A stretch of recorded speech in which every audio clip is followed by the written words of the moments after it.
When Jodie Afasahini learned she had breast cancer at age 29 in 2016, she got more than standard medical care. She was connected with Noelle Peters, a former patient who serves as a mentor to new ones. And I'm quoting her here. "Noelle helped me tremendously," Ms. Afasahini said in an interview. "Every time I had a question about my response to treatment, whether it was normal, she had answers from her own experience." In an ideal world, when we are faced with a new health problem, a clinician is available to sit down and address all our questions and anxieties about the condition and its treatment. This ideal is rarely met in the United States health system. More typically, we're rushed through doctor visits that fly by too quickly for us to gather our thoughts. Other patients can help. They have, or have had, your condition, as well as your anxieties and questions, and they've found a path through. Their journeys can be informative and helpful and can also help prepare you for the next session with a doctor. That's the topic of this week's Healthcare Triage.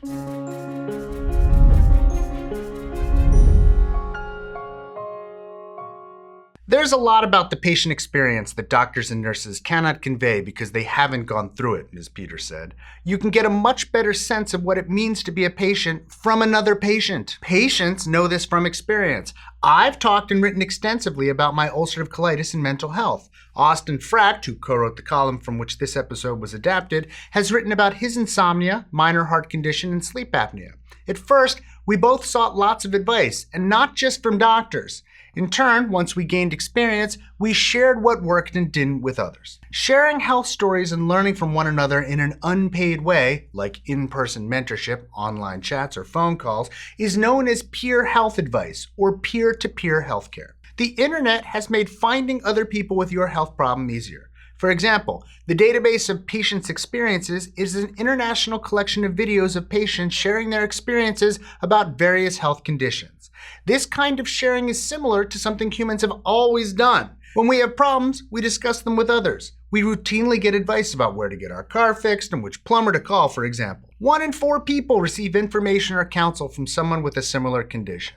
Few of us can read everything about our condition. Those who've gone before us can help sift through the mountain of information for what's most useful. Studies of diabetes management found that those who participated in peer-to-peer healthcare lowered their blood sugar level more than those who didn't. Studies of the effect of peer-to-peer healthcare in a variety of other areas, many of them randomized controlled trials, show the same. Other people's stories can nudge us into treatment. In response to Austin's blogging about sleep apnea, several of his colleagues admitted to having or suspecting they had the condition but not treating it. They said his blogging is encouragement to change that. Likewise, when I described my frustrations with the healthcare system and refilling my medications every 3 months, even in an episode on Healthcare Triage, it was cathartic, and viewers with the same trouble said they felt heard. When Austin wrote about sleep apnea, he received responses with helpful information that changed his mind about which of 2 reasonable therapies to try first. It even helps when it's part of research. When I conducted focus groups of patients and parents with chronic conditions like diabetes, many participants reported that the biggest benefit to them was participating, sharing their stories, and making connections with others going through the same issues. Unfortunately, peer-to-peer healthcare has potential downsides. Peer advice shouldn't be confused with using the internet for diagnosis, a practice that studies have shown is not very accurate. But online forums for specific conditions are another matter. One study found that only a few out of nearly 5,000 posts on an online breast cancer forum were false. Peer sharing isn't always helpful because people can respond differently to treatment. What worked for us may not work for you, and vice versa. Additionally, in some cases, peer sharing can skew perspectives in dangerous ways. Misinformation wrapped up in a personal healthcare story can have a huge negative impact for all of us. For example, stories about how vaccines are associated with harm, though potentially true in rare instances, do not imply that vaccines cause more harm than good. In fact, as you all know, vaccines cause much more good than harm. A 2010 national survey of adults by the Pew Research Center backs this up. People prefer to see professionals for an accurate medical diagnosis, information about prescription drugs, and information about alternative treatments. But they turn to non-professionals for support or advice on an everyday health problem. Users of Patients Like Me, an online patient community, also reported that engaging with other patients on the site improved their understanding of their conditions. It's also possible that people could use the information you write about to discriminate against you or treat you badly.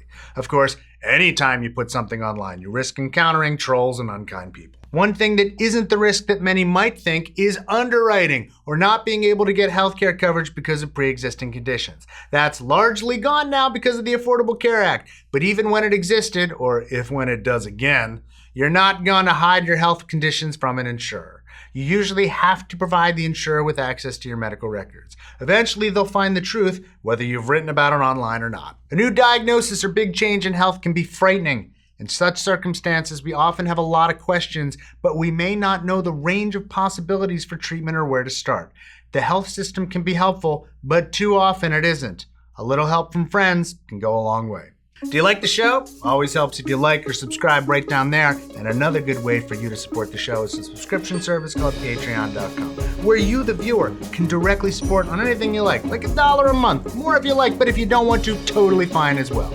Go to patreon.com/healthcaretriage to see how you can help. We'd especially like to thank our research associates, Joe Sevitz, Crafty Geek, and Jonathan Dunn, and of course, our Surgeon Admiral Sam. As always, go to hctmerch.com to pick up good healthcare triage merch, and my book, The Bad Food Bible, still on sale in stores.